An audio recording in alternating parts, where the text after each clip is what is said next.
Okay, so magandang araw sa inyo lahat. Welcome back po sa ating YouTube channel. Bago din mga master, gagawin po natin ngayon isa, mag-install lang po tayo ng pinakang entrada nitong ating ginagawang project. Ngayon na, samahan niya kami, tara. Alright mga master, so bali ito yung ating poste. Ayan. So hindi ko pa siya tapos apalitadahan. Gawa ng kanina isa, sobrang lakas ng ulan. So ipagpapatuloy ko mamaya. Ngayon gagawin natin dito ay assembling ko muna yung ating meter base. At saka yung wire natin gagamitin. So ipapasok na muna natin sa ating PVC conduit. Okay, so regarding guys sa ating meter base na gagamitin, so ito na yung gagamitin natin. Square meter base, so GT to 100 amperes yung ating capacity ng ating meter base. So malaki. Yan.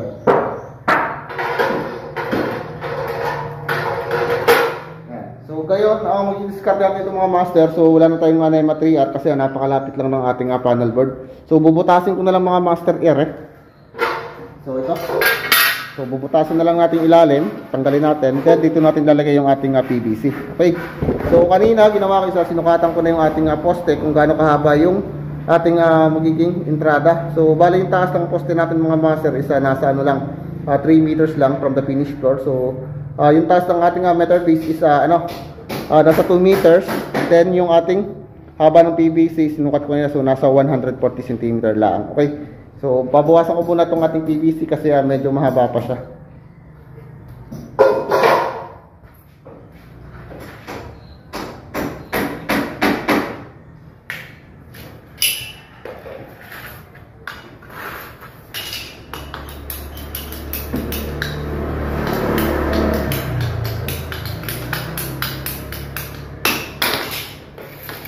Yan, so 140. Ayan yung sukat natin. 140. So may bagyo dito yung mga master. So napapatanggal.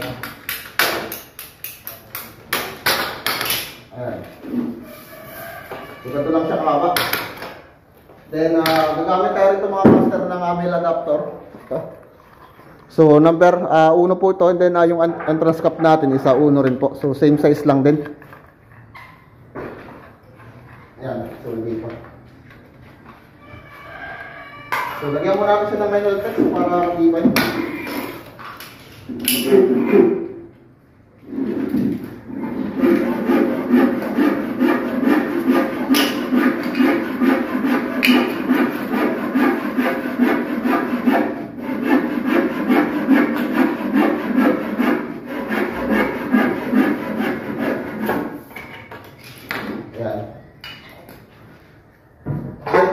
So tatanggalin ko na lang ito.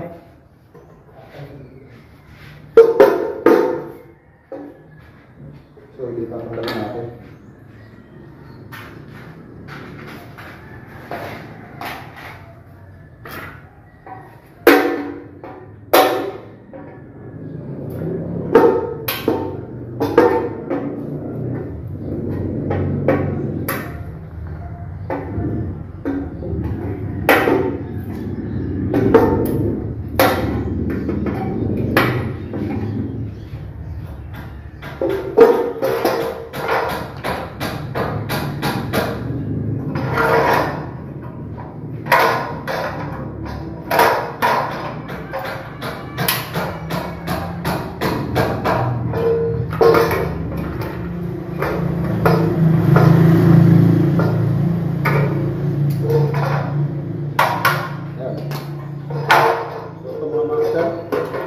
Bali, initan ko lang yung dulo, so wala akong pang init dito. So, initin ko muna sa kalan. Okay mga master, so bali, nainit ko na yung tip ng ating dulo ng ating PVC. So, nag-firm lang tayo rito ng lock.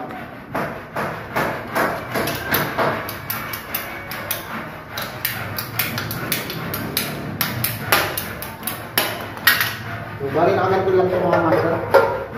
Ayan. So, naggawa tayo ng lock dito para dito papasok yung ating wire.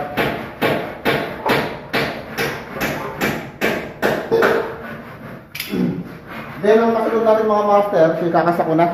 So, yung butas ng ating meter base dito, so kung makikita nyo, isa 2. Ayan, so 2 po yung sukat niya. Ngayon, gagamit po tayo rito ng bushing reducer.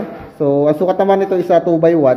So, para malaki, so in-reduce niya ng 1 para may pasok natin dito yung ating lock. Male adapter para sa lulusutan ng ating wire. Okay? So ito. Bali gagamit tayo ng teflon dito. Yan.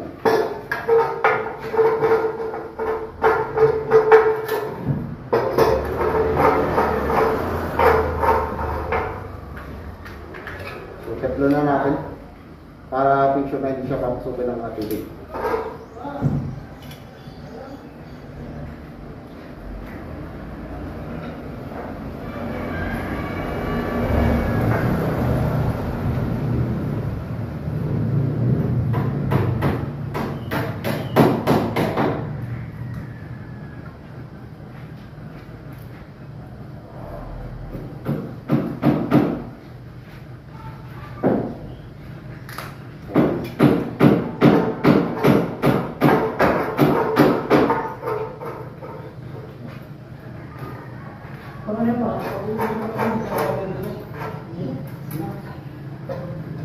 Okay. So, pitan lang natin mga master. Okay. So, okay na mga master. Okay, so kailangan na maigpit lang yung pagkakabit ng ating bushing reducer dito. So, ginamit ako siya ng teflon para hindi siya papasok yung tubig sigurado. Okay. So, next na natin dito isa, papasok na yung wire natin. So, regarding guys sa ginamit natin yung wire dito, isa number 8 only. Kasi 40 amperes lang po yung pinakangaming circuit breaker natin dito. Okay?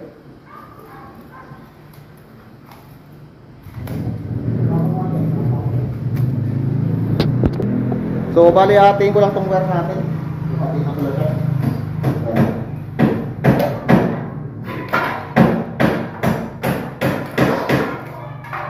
So, kailangan natin mga master, lagyan natin siya ng tagging kasi align to neutral system tayo rito.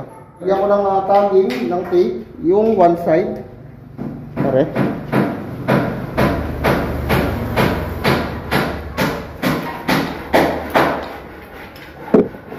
Then yung another one side ulit. Pare. So, para malaman ng magkakabit dito yung ating lineman, kasi yung lineman na nagkakabit dito ng ating sa meter base. Para bago nila itap sa mismong poste. Yan. So, meron na tayong tagging. Dahil kung papasok na sa PVC.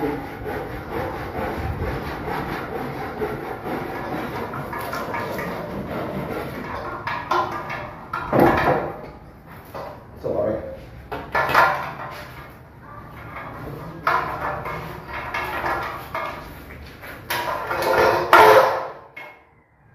Yan.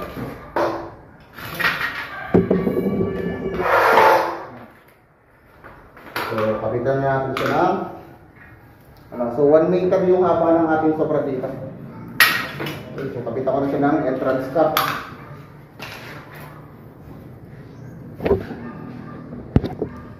Yan. So, assemble na natin.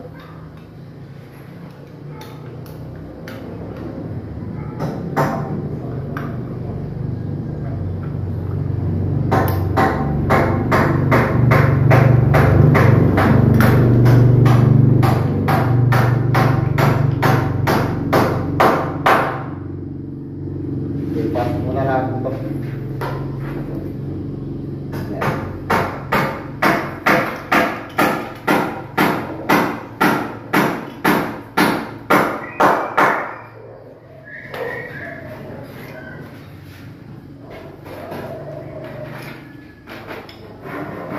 Okay. Yan na rin, patasin natin.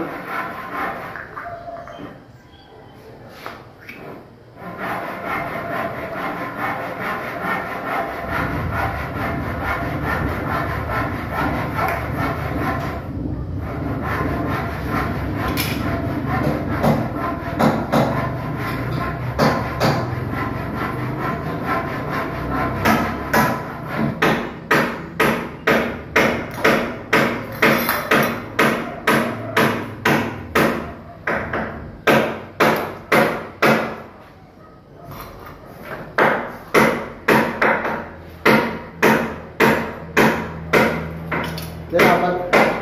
Yan mga master, maliit.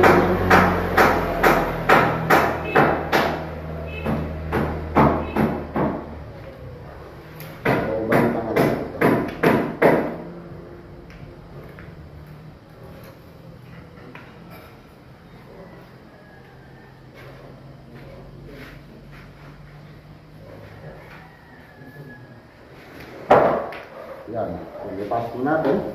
Then, lagyan siya ng attract dito.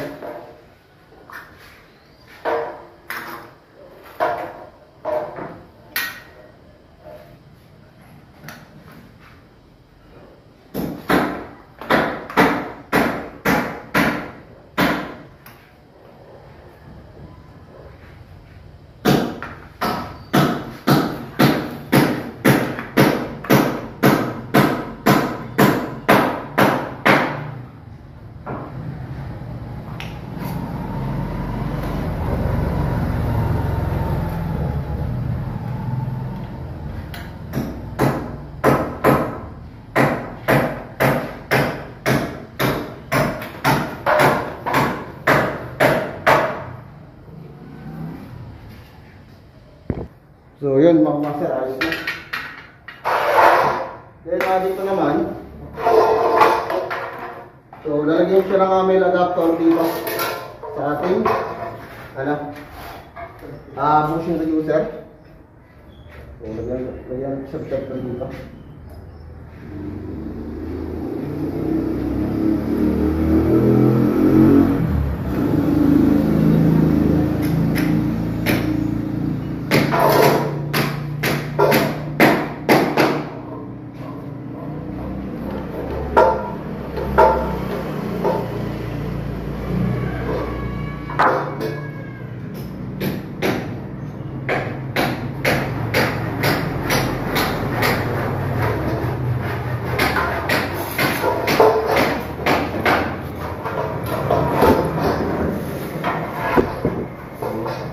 Pasok na natin yung ating PVC. So, lagyan natin siya ng Neltex. Ayan. So, lagyan natin.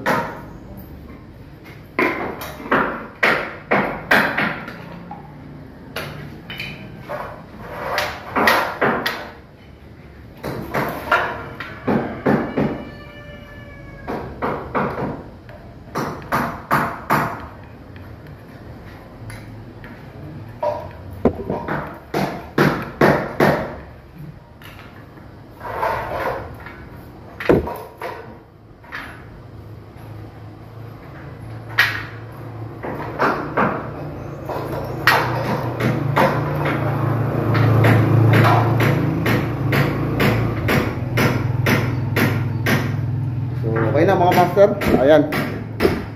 So bali nisabit ko na yung ating rito. So yung male adapter natin, so gumamit tayo rito ng bushing reducer para ma-reduce yung butas natin. Then dito naman, so sa entrance cap natin, ayan. So ganyan lang kahaba. Okay, so dito naman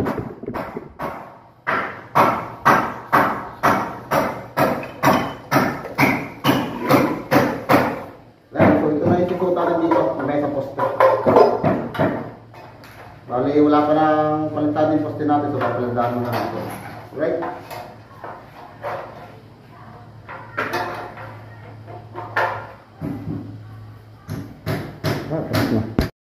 So bali mga master, takloban muna natin siya. Ayan. Relax muna natin.